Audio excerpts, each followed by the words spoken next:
Boa noite. Bom, antes de tudo, queria agradecer o convite de estar aqui hoje, né? E dizer também que eu estou muito feliz com a acolhida. A única coisa só é que eu não sei se eu tenho uma voz tão agradável quanto a do Rogério, porque quando ele deu boa noite, eu pensei assim, bom, eu devia ter trazido um filminho. Essa voz de filme não dá para concorrer. Mas ainda assim, né, vamos tentar fazer que a nossa noite chuvosa a gente esquente um pouco por dentro e leve a nossa alma falando desse assunto que, em geral, leva a gente para casa correndo, trabalho. Tá? Quem falou de trabalhar, né, a gente já dá um arrepio. Quer dizer, brasileiro é meio estranho, na verdade, quando fala de trabalho, né? Porque brasileiro, em geral, tem essa mania muito de dizer que é trabalhador, mas aí reclama do trabalho, mas aí acaba o Ministério do Trabalho, todo mundo reclama, né? Mas quer trabalho. Gente, a gente faz uma confusão muito grande com tudo isso e tem uma razão. Tem uma razão. A gente está falando de tudo isso, que a gente está brincando, está falando dessas coisas todas, mas tudo isso que a gente sente tem tudo a ver com a relação que a gente desenvolve com essa palavra tão fundamental para a nossa existência, que é trabalho. A gente começa hoje, antes de entrar no texto do Kardec, né, que é o terceiro capítulo da última parte do livro das Leis Morais, a Lei do Trabalho. Eu gostaria, antes de começar, a fazer uma introdução histórica com vocês, para a gente entender o que é um pouquinho isso que a gente chama de trabalho. Né? Tem um filósofo alemão, que há uns 20 anos atrás, ele gostava de dizer que a história da humanidade se dividia em 3 momentos fundamentais. Até o século XVIII, ou seja, 1700 e alguma coisa, antes do século XIX, a humanidade era caracterizada por aquilo que ele chamava de o ser cultura. Ou seja, o indivíduo se identificava do país que ele veio, da região que ele veio, do lugar que ele veio. Isso fica muito nítido para nós, principalmente, quando a gente vê alguns sobrenomes que a gente tem. Na Idade Média, por exemplo, na Europa, muitos dos nossos ancestrais, eles não tinham sobrenome. Era só João, Marcelo, André, Maria. Então, quando alguém queria dizer que era de algum lugar, dizia: eu sou André de Coimbra, eu sou a Madalena do Porto. Colocava a cidade de onde veio, porque muitas vezes não tinha nem nome. Ou ainda recebia um sobrenome que estava ligado muitas vezes ao que ele fazia, né? Como, por exemplo, sei lá, André Carreiro. Por quê? Porque ele carregava carreto na rua. Né? Ou então João da Margarida. Por quê? Porque ele plantava margaridas. Sabe, essa associação que muitas vezes a gente faz, e a gente faz até hoje, né? Quando fala quem é a Josefa do Boteco, né? Porque ela trabalha lá e tal. Até hoje a gente faz isso. Né? Então, ele gostava de dizer que o ser humano, ele propõe, na verdade, que o ser humano se apresentava do lugar de onde ele vinha. E isso implicava em 2 coisas fundamentais.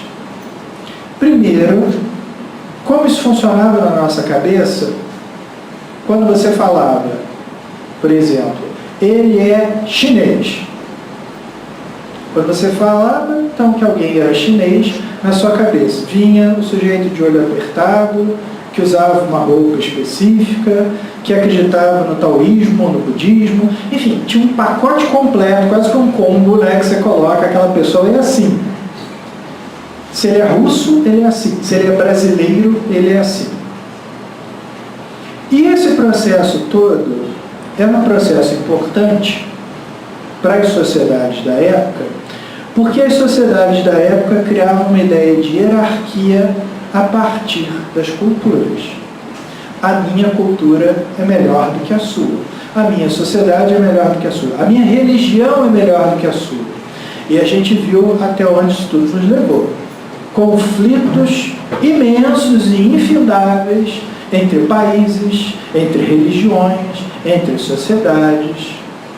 E tudo isso era atravessado por uma noção social fundamental, importantíssima, no caso da história ocidental, de que o trabalho era atividade mais vil, era a pior atividade que alguém podia executar dentro da sociedade.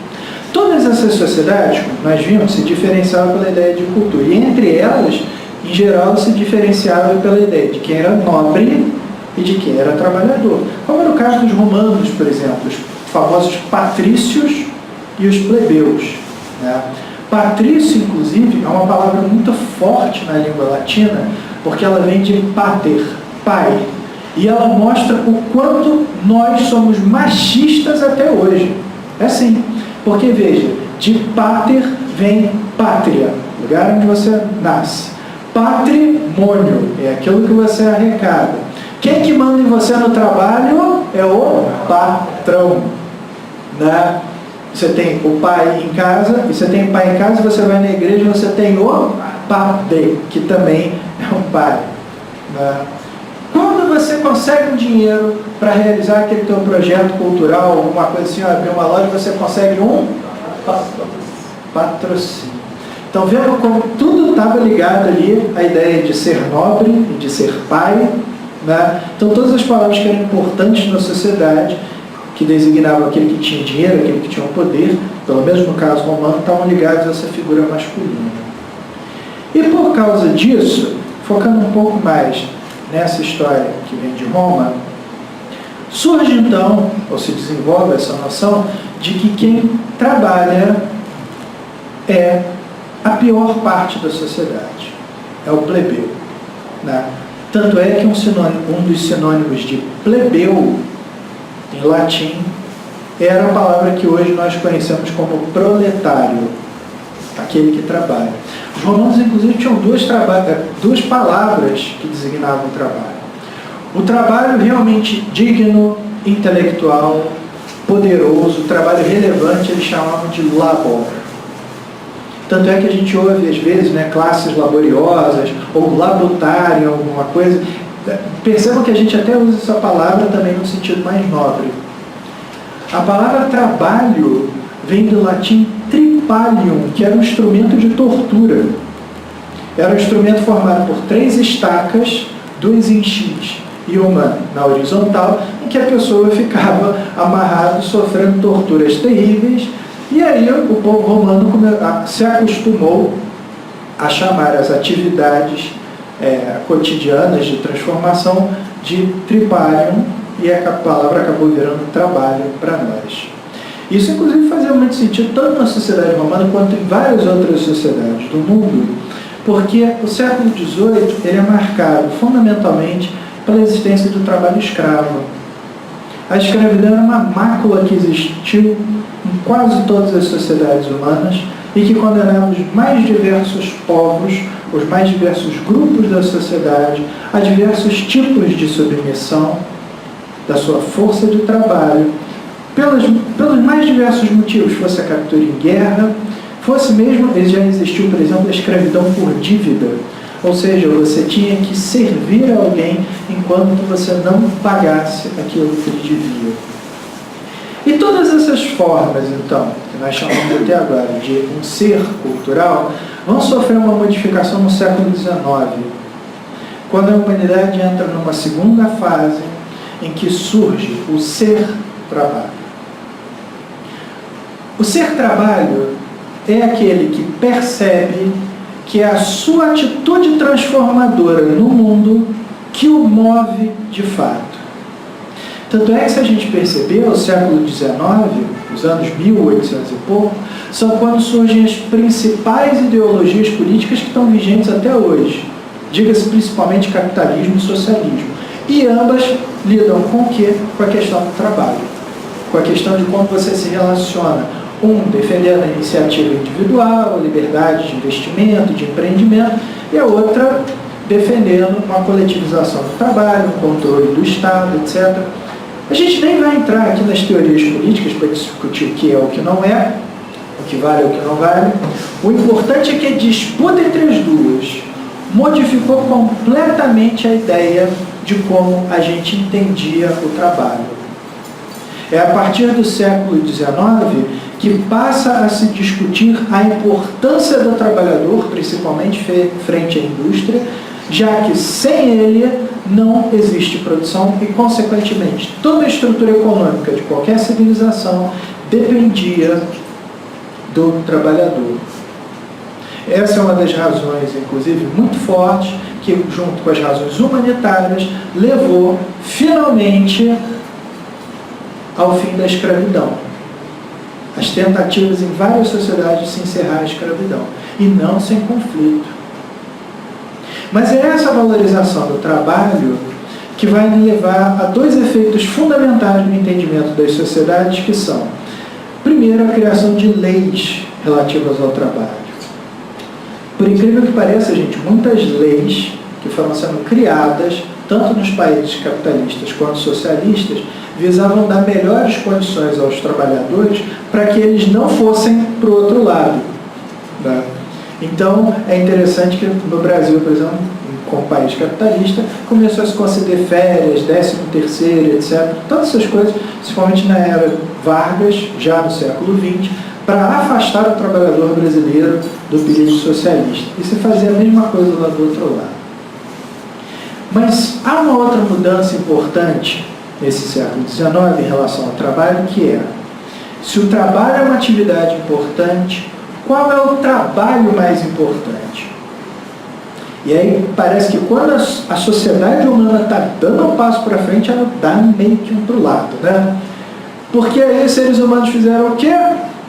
Passaram a valorizar o trabalho, mas mantiveram aquela ideia anterior da hierarquia cultural. Querem um exemplo? Vocês já devem ter ouvido falar, um monte de gente já deve ter falado para vocês, já falou para mim também, que tem trabalhos mais importantes do que outros, não tem? Esse trabalho é mais importante, porque ganha mais, porque é mais difícil, porque tem que estudar mais e tal. É dessa época que começa a surgir, então, uma hierarquia de trabalho na nossa cabeça.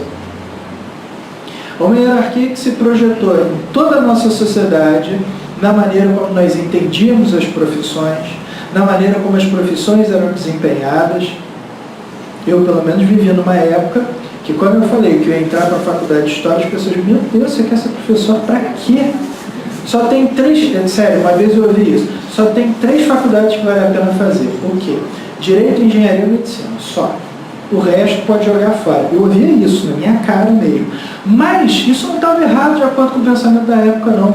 Porque aí, quando eu fui ver o estatuto para você criar uma universidade no Brasil, isso era uma coisa muito curiosa, né? Se não me engano, até o início da década de 80, você só podia criar uma universidade se você tivesse esses 3 cursos juntos, Medicina, Direito e Engenharia. Se você só tivesse 2, você só podia criar um centro universitário ou uma faculdade.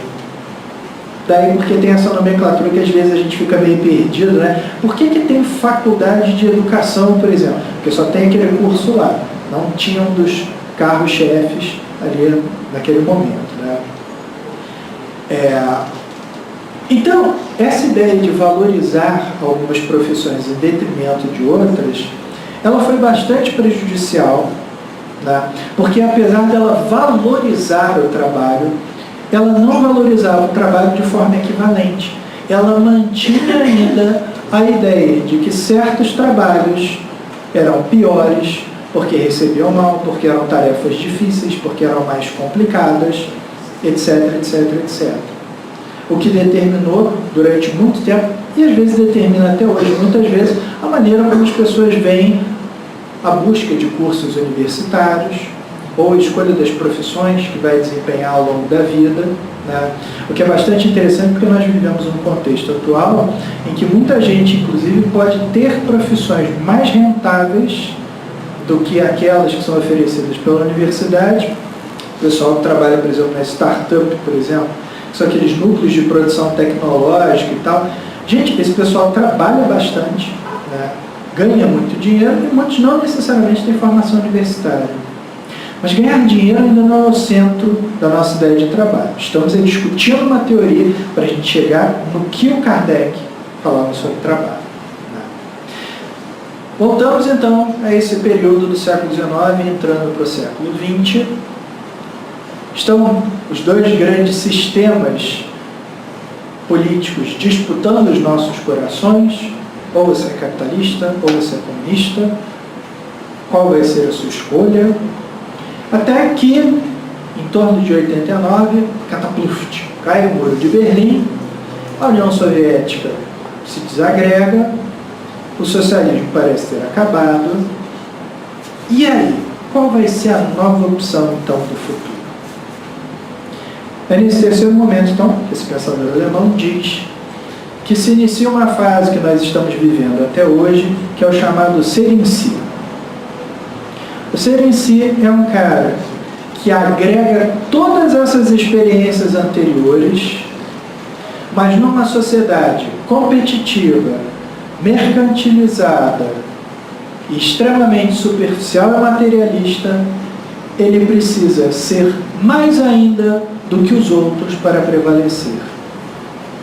O que isso significa?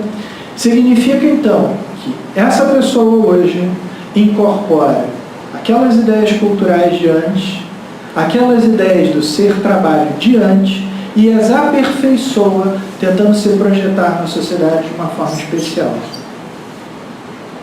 É o que acontece, então, quando você, por exemplo, pergunta para alguém: preciso ir a um médico, estou com um problema X aqui e tal, quem você me recomenda? Fulano de tal, porque ele é jovem e bonito. Aí você se pergunta, o que isso tem a ver com ser bom médico ou não, né? A princípio não teria nada a ver, mas tem. Porque nós somos guiados pelas aparências.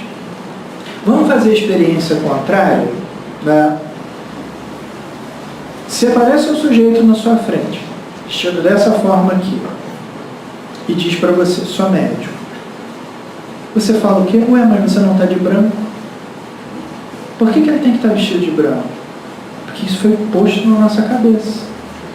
Quando eu dava aula na Gama Filho, na extinta Gama Filho, eu lembro que eu dava uma aula, né, que é uma aula de ética para o pessoal, que reunia vários cursos diferentes. Gente, era muito bacana você ver. A garotada da saúde já vinha tudo de roupinha branca desde o primeiro dia. O pessoal do direito já vinha todo de camisa social, todo arrumadinho. E o pessoal de humanas já vinha assim. Barba por fazer e tal. A única coisa que eu não entendia é porque que tinha gente de humanas que achava que para estudar filosofia, história, alguma coisa dessa, não precisava tomar banho. Eu nunca entendi isso. Tá? Mas era interessante porque fazia parte da ideia do que era ser o cara que fazia humanas. Tanto é que até hoje, às vezes, baixa a temperatura ou alguma coisa assim, eu estou lá em casa, eu vou botar um blazer hoje para dar aula, né? Eu vou dar aula lá na faculdade, aula de história, o pessoal olha assim, ué, tem festa hoje? Por que você está assim de blazer? Não, porque eu estou afim, mas a gente não usa isso aqui. Por quê? Porque é estranho. Mas por que é estranho? Porque essas estranhezas estão na nossa cabeça. Essas estranhezas são causadas pelo fato de que hoje, quando nós nos apresentamos como algo, nós nos tornamos tão melhor nesse algo a partir do que a gente faz. É aí, então, que você conhece um professor, por exemplo, que você vai dizer, ele é bom. Por quê? Porque ele já foi na Europa várias vezes. Olha aí a gente colocando a Europa como centro do mundo, como já se colocava lá na época de ser cultura. Né? Ele estudou outras línguas. E até o barato que se a gente vê esses programas da TV, por exemplo, né? Às vezes está lá, o sujeito faz o quê? Ele é, sei, engenheiro. Mas por que ele é um excelente engenheiro? Porque além de construir uma ponte, no final de semana ele corre, faz maratona, cuida da sua saúde, aí aparece o cara cozinhando, come coisas naturais, ouve jazz. Aí você se pergunta, por que isso torna alguém melhor do que o outro? É justamente esse o problema. Por que a gente acha que isso torna alguém melhor do que o outro? Vamos novamente fazer o caminho contrário? Contrata aquele engenheiro ali. Aquele? Mas por que você quer contratar ele? Não sei, disseram que ele é bom. Pô, não sei se o cara é bom não. Ele ouve funk, ele vai no batucadão lá. Esse cara tá sempre comendo feijoada todo final de semana, churrasco. Ele fuma muito. Vocês repararam que, como tudo que eu falei aqui, parece que constrói um quadro negativo para o cara? Comer feijoada, ir no churrasco, ouvir funk. É assim, até porque, gente, o Rio está liberado, tá? Só tem um problema. Qual é o problema do cara ouvir funk? Eu não gosto, particularmente eu não gosto, tá? Mas isso não tem nada a ver com você ser... Tem a ver com você ser um bom ou mau engenheiro? Tem. Pois é. É essa a questão. Se alguém for me dizer que você é um bom professor, ou é um bom balconista, ou um bom motorista de ônibus, porque você ouve Pink Floyd, desculpe, isso não vai me convencer. Porque isso é um gosto. Mas isso está no pacote, isso é vendido pra gente nos programas de TV. Que o sujeito é bacana, porque ele é bem arrumado, porque ele é bonito. Inclusive, diga-se de passagem de jogador de futebol, né? Eu acho que é por isso que o Brasil anda perdendo todos os jogos. Porque os nossos jogadores de futebol ficam mais cuidando do cabelo do que treinando em campo. Por isso que os caras se machucam. Eles saem com a perna quebrada, mas com o cabelo arrumado. Não é? Nunca vi ninguém se despentear em qualquer jogo. Agora, pergunto a vocês. Vocês conhecem algum grande craque de futebol hoje em dia? Que você olha para o cara e diz, pô, ele é feio, hein? Coisa estranha, né? Porque antigamente os jogadores de futebol eram tudo feiusco. Tinha um ou outro que era bonito. Hoje em dia os caras estão todos produzidos, fazendo sobrancelha, né? Porque se ele é bom, ele é bonito, ele faz gols e ele ganha muito dinheiro. Não tem jogador que seja bom que não ganha dinheiro. Está entendendo como é que a gente construiu o pacote inteiro? Porque para desconstruir essa ideia na nossa cabeça, aí a gente tem que voltar, e graças a Deus que a gente é espírita, para o livro dos Espíritos, para entender o que é trabalho de fato. Porque tudo isso que a gente falou está relacionado com o trabalho que essas pessoas fazem e o que a gente espera que elas sejam a partir do que elas fazem. Mas até aqui a gente já viu que tudo isso é história. Tudo isso é coisa que foram colocando na nossa cabeça e que a gente foi aprendendo, foi aceitando, até que chega na fase adulta e a gente começa a questionar essas coisas. A gente começa a questionar por quê? Porque dizem pra gente, estuda muito. Quando você vai crescer, você vai arrumar um trabalho, ganhar dinheiro e ser feliz. O que acontece? Você estuda, muitas vezes não arruma trabalho e não é feliz. Arruma trabalho e é feliz e não ganha muito dinheiro. Isso fica mais estranho de tudo. Mas tem gente que é assim, tá? Eu, pelo menos, tenho muitos colegas, assim como eu, que são felizes. Só deixa a gente fazer o que a gente quer, que a gente está bem. E tem gente que, se não ganhar muito dinheiro, não está feliz, mesmo fazendo o que gosta. Temos todos os casos disponíveis. Então, isso quer dizer que talvez a gente não esteja se relacionando direito com essa atividade fundamental na nossa existência, que se chama trabalho. Porque até aqui, pensamos nós que trabalho era toda e qualquer atividade física que desempenhávamos dentro de uma sociedade ou dentro de uma lógica de mercado para obter um rendimento, para garantir a nossa sobrevivência.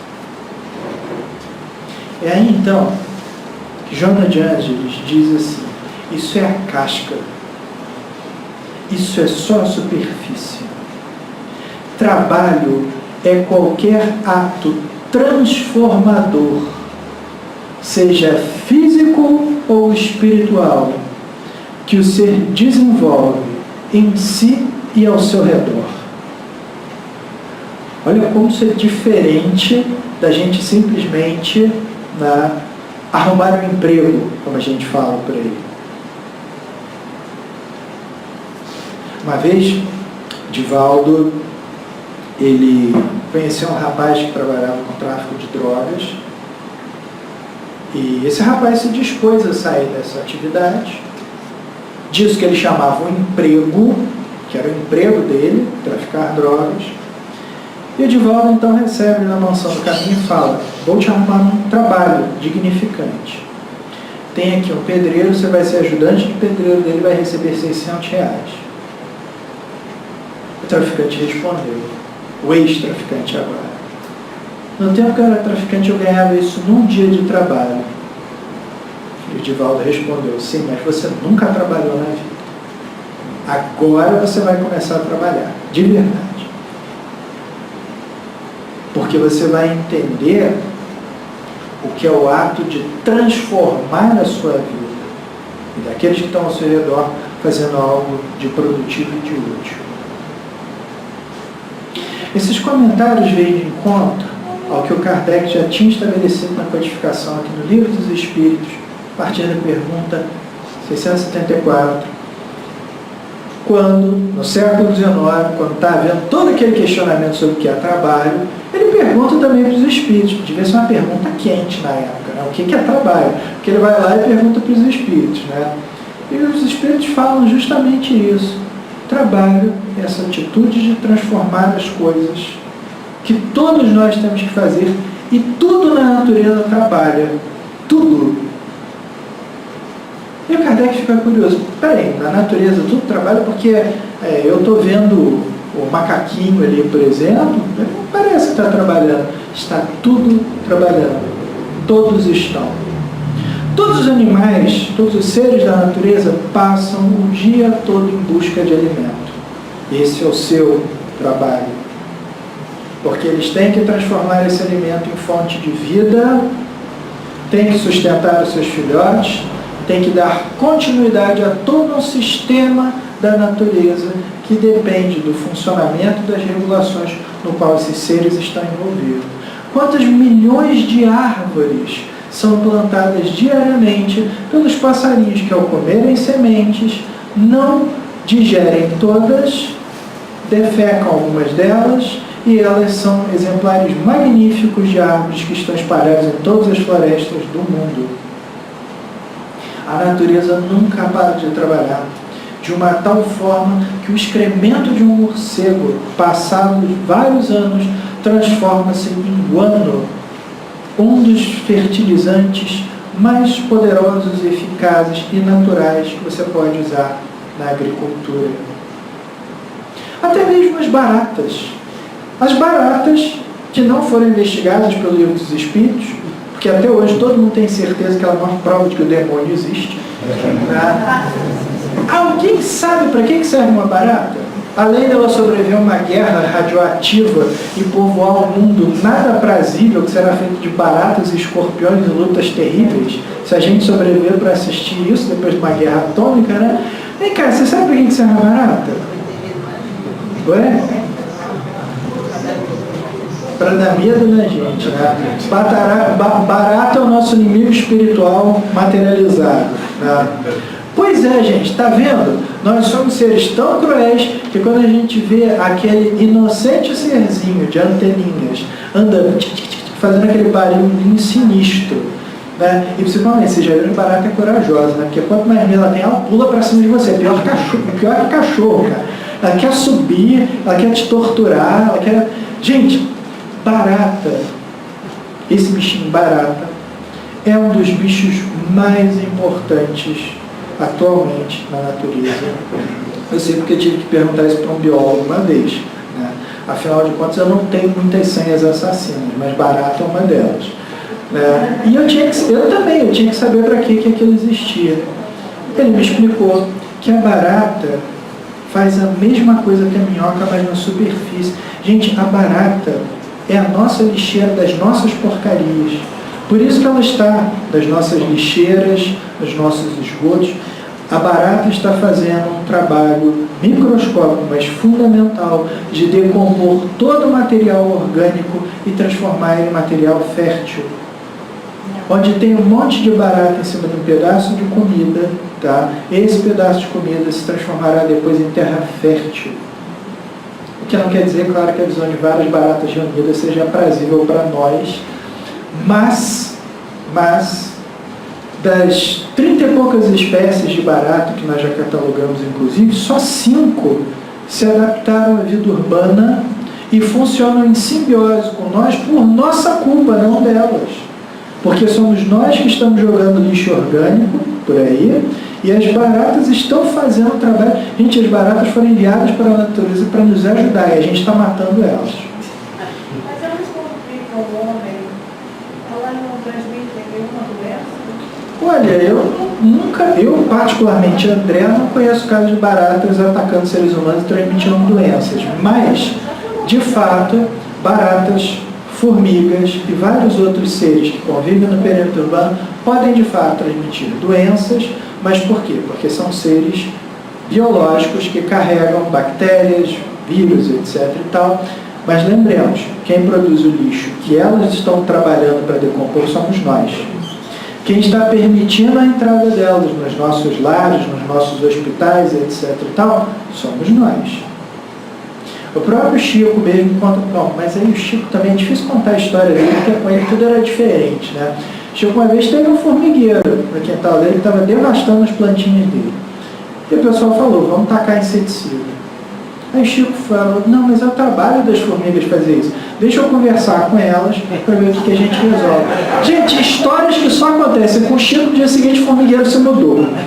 Só sobraram as 3 formigas que ele mesmo, Chico, falava que eram subversivas, né, e que um chinelo resolveu. Obviamente que eu acho improvável que isso aconteça conosco aqui, né? Mas o que nós temos que ter em mente é que tudo na natureza tem uma função. Todos esses seres têm uma função, né?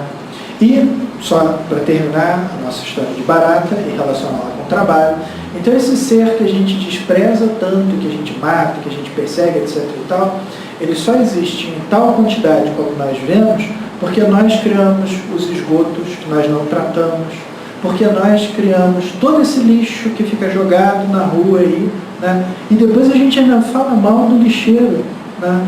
Gente, imagina o que é um sujeito ter que trabalhar altas horas da noite para ir limpando a rua, porque nós não somos capazes, inclusive, né? Muitas vezes a gente anda pela rua e a gente vê, gente, o que é? Você joga o lixo na porta da sua casa. Você joga nada, sabe? Às vezes a gente vai em alguns lugares aqui do Rio de Janeiro, inclusive, que é incompreensível. O sujeito paga caríssimo para morar num prédio, num apartamento, num condomínio maravilhoso, de frente para o mar, e naquele mar que está diante dele é que ele joga o esgoto dele, porque ele não liga, não conecta na rede de esgoto. Todas essas coisas mostram para nós, então, que a gente ainda nem compreendeu exatamente o que é trabalho, tal como as baratinhas e outros seres compreendem. Porque nós ainda não compreendemos de fato o que é essa atitude transformadora que temos em nós. O trabalho existe entre as atividades humanas antes mesmo do ser humano saber que é humano. Nas comunidades primitivas, antes da gente ter o que a gente chamava de civilização, de cultura, o ser pré-histórico já trabalha, dominando as primeiras técnicas rudimentares de caça, de agricultura, de produção de instrumentos, porque todo trabalho, como Kardec pergunta para a espiritualidade, ela responde, todo trabalho é uma atividade de transformação não só material, mas principalmente intelectual e moral. Sem trabalho, nós não desenvolveríamos de forma alguma o nosso intelecto. E sem desenvolvimento do intelecto, nós temos dificuldades cada vez mais acerbas para compreender valores morais.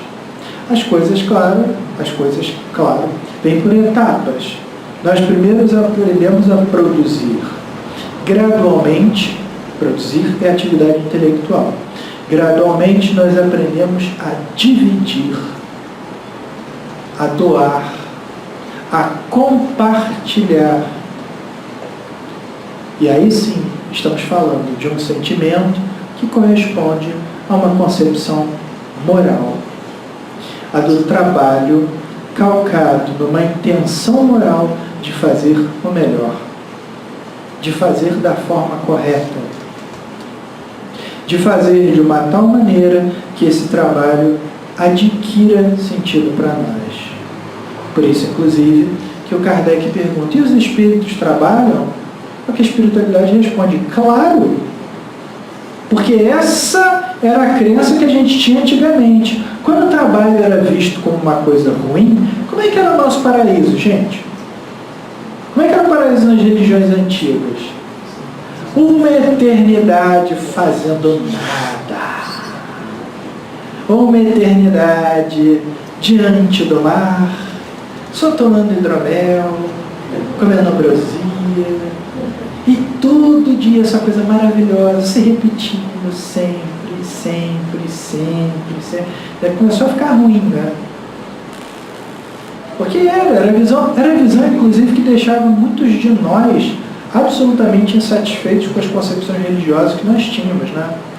Porque quando falavam pra gente que só tinha duas opções, ou aquele céu cheio de nuvenzinho tocando harpa com asinha nas costas, ou lá embaixo, que é muito mais próximo do verão do Rio de Janeiro do que a gente imagina, a gente realmente não sabia o que fazer, né? E a gente se perguntava, bom, então do que vale a pena a gente fazer a coisa certa e trabalhar no bem?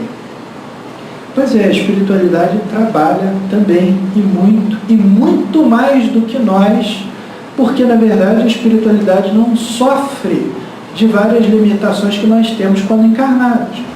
Porque nós precisamos comer, porque nós precisamos dormir, precisamos descansar. Até o próprio Kardec pergunta isso. Temos direito ao repouso? A espiritualidade responde, claro, enquanto encarnado você trabalha no limite das suas forças.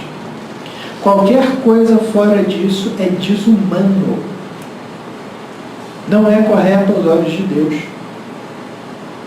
Então é interessante quando a gente encara o trabalho do ponto de vista moral, né? Porque nós temos uma dificuldade, todos nós temos uma dificuldade muito grande de entender moralmente o que a gente faz. O próprio Divaldo, por exemplo, que é uma pessoa que há anos, há décadas, na verdade, trabalha para o bem de todos nós, trabalha pela causa de Jesus. Divaldo uma vez estava passando mal, estava tendo uma palpitação, daquelas que essas pessoas fabulosas têm, né? Porque chega uma hora que eles têm dores também. Então ele estava tendo um problema qualquer e tal, e ele virou para o Joana, eu vou morrer. Estou passando mal, eu vou morrer. Eu digo, por que você está preocupado? Porque eu vou morrer, e se eu morrer, como é que eu vou trabalhar?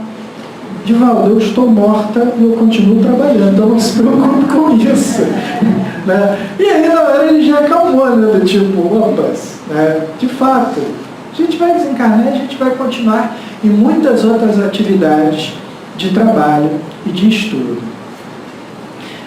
Mas é claro que uma das conquistas que o Kardec trouxe para nós, ao perguntar sobre o trabalho para os espíritos, é essa conquista moral que nos coloca numa situação muito importante que todos nós vivemos e que faz parte da nossa existência, que é, ao trabalhar, estou fazendo a coisa certa? Eu acho que pelo menos todo mundo aqui já se perguntou isso, porque eu continuo, inclusive, me perguntando muitas vezes. Quando a gente se pergunta se estou fazendo a coisa certa ou não, isso existe. Essa pergunta a gente se faz porque ela é fruto de um desafio espiritual que a gente tem, que é o de saber se o que nós estamos fazendo está valendo a pena ou não. Isso é muito importante, gente. Isso é muito importante e a gente tem que sair consciente daqui hoje da importância desse desafio espiritual que o nosso trabalho representa, porque muitas pessoas vêm à casa espírita com dúvidas atrozes sobre se o que ela está fazendo é bem visto pela espiritualidade ou não. Então eu já vi, por exemplo, uma pessoa perguntar, eu sou policial, isso é certo? Como assim, meu amigo? Claro que é. A gente precisa de alguém para cuidar da lei. A gente precisa realmente, aliás, como os policiais, na verdade, são injustiçados, né? Porque quando a gente fala de policial aqui no Rio de Janeiro, a primeira coisa que todo mundo pensa é a parte ruim. A gente esquece que essas pessoas estão na linha de frente, impedindo todos os dias com a sua própria vida que a gente entre numa guerra civil. E a gente esquece disso. Agora, como é que alguém chega para um sujeito como esse e diz assim, não sei se isso é espiritualmente bom não, viu? Porque você anda com uma arma na cintura o dia todo. Gente do céu. Não é o que você está fazendo, é como você está fazendo. Porque nós espíritos cometemos muitos erros ao interpretar a atividade de alguém em relação ao seu caráter espiritual. Querem ouvir outra boa bobagem? Uma vez, uma senhora chegou para um sujeito médico. O sujeito já deve ter ajudado milhares de pessoas, milhares de crianças, e falou assim, esse aí, deve ter sido muito ruim na vida passada, virou médico para pagar. Gente do céu, como é que faz um negócio desse? Como é que você fala um negócio desse? Né? A gente está pagando, não está pagando não, o cara é bom. O sujeito de repente escolheu inclusive a medicina, porque a força dele era de querer fazer bem para as outras pessoas e por isso que ele fez. Já imaginou se toda pessoa que está envolvida na atividade de salvar outra fosse culpada no passado? Então você começa a dizer, o cara, sei lá, o que ele faz ali? Ele era socorrista. Deve ter feito muito mal. Enfim, gente, se vocês acharem um parafuso aí no chão, me fala que eu pego e devolvo para a pessoa, tá? Porque isso aí tá faltando um parafuso mesmo, né? Não, gente, bom, eu brinco, mas na verdade isso é uma questão séria.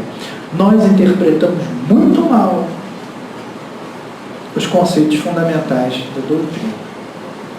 Nós temos que estudar mesmo, nós temos que nos conscientizar disso, para que essas pessoas, ou na verdade todos nós, possamos chegar à casa espírita construindo a cada dia a consciência de que o que nós fazemos está correto e é bom na medida em que depositamos o nosso sentimento nessas coisas todas. Porque senão nós mesmos iremos reproduzir preconceitos, nós mesmos iremos reproduzir estereótipos. Nós vamos cair naquela armadilha que a gente estava falando no início aqui da nossa conversa, de dizer, sujeito não é bom porque faz isso, sujeito não é bom porque veio de não sei aonde. Essa profissão que o sujeito tem é menos importante, isso é terrível. Isso é muito pouco cristão. Nossa, gente, como é que pode um cristão hoje em dia dizer que existe profissão melhor que a outra, se todo o nosso principal corpo de apóstolos era tecelão, peixeiro, marceneiro, né? E sem eles, inclusive, a gente não existe. Eu tenho certeza que todo mundo aqui já contou uma piada de caminhoneiro na sua vida. Parou de contar depois daquela greve. Porque descobriu como os sujeitos podem parar o país se eles quiserem. Isso mostra a importância em termos materiais da atividade deles. Mas o que nós estamos nos perguntando é, e o papel espiritual disso tudo? Essa é a questão. A questão crucial aqui, para além do que a gente faz, é como a gente faz. Uma vez perguntaram para Emmanuel, para o Espiritismo crescer no Brasil e no mundo, a gente precisa de mais escolas espíritas, de mais hospitais espíritas, de mais centros espíritas? E Emmanuel dá uma resposta surpreendente dizendo, não. O que a gente precisa é de mais espiritismo nas escolas, mais espiritismo nos hospitais, mais espiritismo na nossa vida diária. Porque em tudo que a gente faz, muitas vezes está faltando o que a gente aprende aqui. Colocando de outra maneira, às vezes a gente chega aqui no centro espírita e diz assim, eu sou uma pessoa boa. Por quê? Porque eu trabalho no centro espírita. Parou. Parou, gente. Muitas vezes, inclusive, quem está trabalhando na casa espírita são os piores, porque são os que estão justamente precisando melhorar, né? Não? Gente do céu, o que a gente traz de defeito para cá, nosso, e que a gente vem para cá para aprender a consertar, para aprender a nos trabalhar, enquanto que às vezes, aí na plateia do seu ladinho, tem aquela pessoa que não está trabalhando aqui na casa espírita, não. Mas está ouvindo tudo que é falado aqui na frente, está lendo tudo que está escrito aqui, e quando ela sai daqui, ela é a verdadeira cristã. Não é nem mais espírita, é cristã. Porque ela está seguindo Cristo, porque ela está fazendo a coisa certa, porque ela está ajudando, porque ela está dando o seu pouquinho, porque ela está contribuindo, porque ela está vivenciando o que é o ato transformador, como o Eliano falou, de transformar a si mesmo e aquilo que está ao seu redor por meio de uma prática do bem. Essa que é a questão fundamental. É o amor que a gente está colocando nas coisas que a gente faz. Porque profissões existem todas. A questão é se você faz com amor ou sem amor. E isso envolve um processo de descoberta, sim. É muito fácil a gente chegar no supermercado, por exemplo, e dizer, nossa, como a pessoa que me atendeu é mal educada, foi grosseira, não me deu bom dia, não me deu boa tarde e tal, não sei o quê. Pois é, talvez ela esteja fazendo algo que ela não gosta porque ela precisa do dinheiro, mas quem disse que ela está ali fazendo o que ela gostaria de fazer? Aí a gente estende a pergunta, quem nesse exato momento está fazendo o que gostaria de fazer? Quem pode dizer realmente que está fazendo aquilo que desde o início disse, eu queria fazer isso e agora eu sou isso, exatamente isso. Não precisa levantar a mão aqui quem sonha em ser astronauta, tá? Porque realmente essa é uma profissão bem difícil, né? Mas, dentre os milhares de sonhos que a gente teve na infância, né? Ser piloto de Fórmula 1, que é mais? Oi? Pois é. Milhares de coisas que a gente pensou, a gente não se transformou nisso. A gente virou outra coisa. A diferença é como a gente se sente nessas coisas e o amor que a gente vai colocar nessas coisas.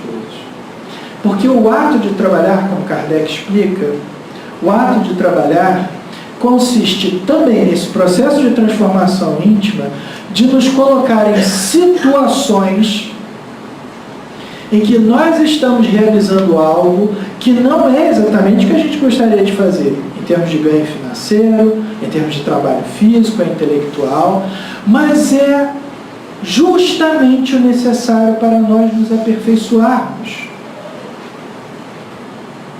É justamente aquilo que a gente precisa para aprender algo. Uma historinha chinesa, muito rapidinha, conta que o sujeito procurou um mestre e ele queria aprender com esse mestre a ser um grande general. Esse mestre disse o seguinte, você quer aprender a ser um grande general? Quero. Então, pega esse machado aqui, você vai começar a cortar lenha.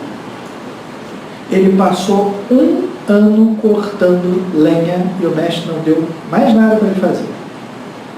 Quando ele já estava com os braços grossos, a mão calejada, o físico pronto, e agora? Estou pronto para ser um bom general? Não. Agora você vai pegar esse paninho e vai passar todos os dias tirando o pó das minhas porcelanas finas. Então, cuidado, senão elas quebram. Imagina então aquele cara com o braço grosso, de 1 ano de crossfit machado, né?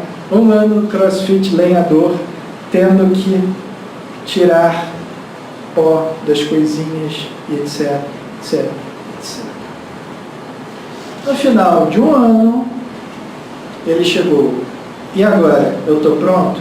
Não. Agora você vai passar mais 1 ano cuidando das crianças da escola. Ele passou mais 1 ano como inspetor das crianças, correndo atrás, dizendo, não pula no galho, sai daí, vem para cá, vamos para a escolinha e tal, não sei o quê.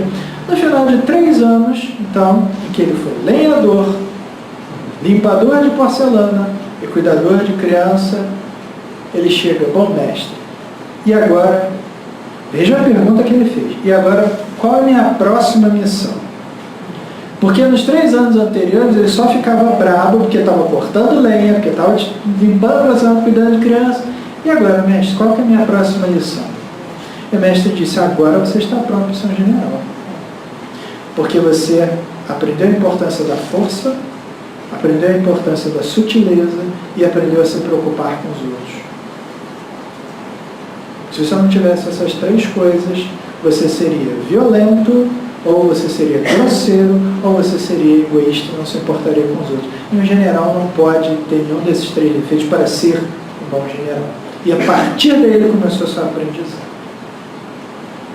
Isso é claro, história, um conto, uma parábola, poderíamos assim dizer, né? Mas que mostra a importância de nós pensarmos que naquilo que estamos fazendo, nem sempre, materialmente, estamos fazendo aquilo que gostaríamos de fazer. Isso não é problema, isso é parte da solução. Mais ainda, nada impede que nós descobramos que nós gostamos muito de alguma coisa se a gente colocar amor nisso.